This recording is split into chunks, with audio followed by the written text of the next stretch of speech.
So specifically, the research prioritization work that we've been doing is important because we've made very little progress in this field for nearly 50 years. And there's so many unanswered questions when it comes to why NEC happens, how NEC happens, which babies are going to develop necrotizing colitis and which are not. And so we started with this really broad list of a large number of priorities, and over the course of the last few years, we've gotten it down to where we rank the top 20 priorities as it relates to patient-centered outcomes research and comparative effectiveness research. The top priorities that we identified around prevention, particularly with regards to use of and promotion of human milk. Human milk, we know, is one of the most important ways we can prevent that, but how can we optimize that better and study that better? Identifying new medications or treatments to prevent necrotizing enterocolitis, that was one of the top priorities. The discovery of biomarkers for necrotizing enterocolitis. So I lead a NEC biorepository that's a multi-center biorepository that we're working on, trying to find a biomarker or group of biomarkers for necrotizing enterocolitis. We also really want to focus in on the questions that have to do with diagnosing NEC earlier so that we can intervene sooner and hopefully optimize those outcomes. We've got to have partnerships with patients and families and clinicians and researchers. I think that is one thing I hope other groups who decide to pursue this type of work really build together. And for us, it was at the start, and the vision was really to have it be not just patients and families as consultants, but really as partners in this effort. What I found most rewarding was the knowledge that I got a chance to take part in this process of revealing some of the most urgent and important research topics, some of which might never have been uncovered had we not had a group that represented multiple perspectives. And answers are very important to me because I understand that my life depends on them. So getting a chance to be a part of that was amazing.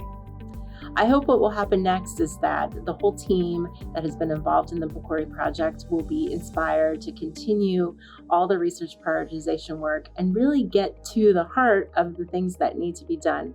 So really propelling the research forward and getting everyone together to get things moving to help build a world without NEC.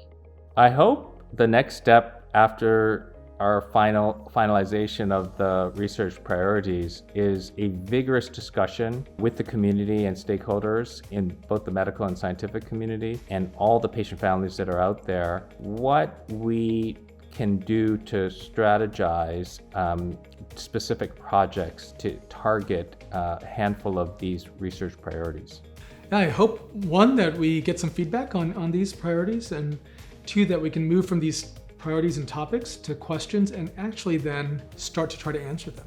And the goal is to try to address some of these questions and uncertainties that we know exist, that we know are important to patients and families and clinicians and researchers, that we can actually start to tackle some of these. It'll take time, it'll take funding, but I hope that that's what comes next.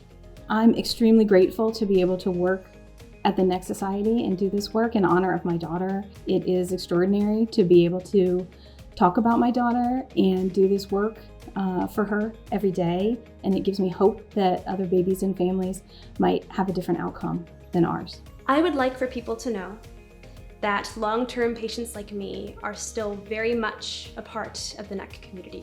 One thing that I noticed is that an unfortunate number of NEC experts are unaware that NEC has long-term outcomes. So my goal is to make sure that they are aware of these issues, that they are aware of the urgency of our needs, and then that way the research can be done so that we can ultimately get the care that we need in order to thrive in this world. Leading the NEC Society has allowed me to keep Micah in my life every day. I was looking for ways to honor Micah. I wanted to keep Micah's smile and light in my life, and I knew I had to create something in order for that to happen. I needed to create a way for Micah to stay present. And when I looked around to find ways that I can volunteer and get involved, I realized there was not a nonprofit organization that was uniting patient families and clinicians and researchers and other people who care to really advance the research that's needed. And that's why I founded the NEC Society.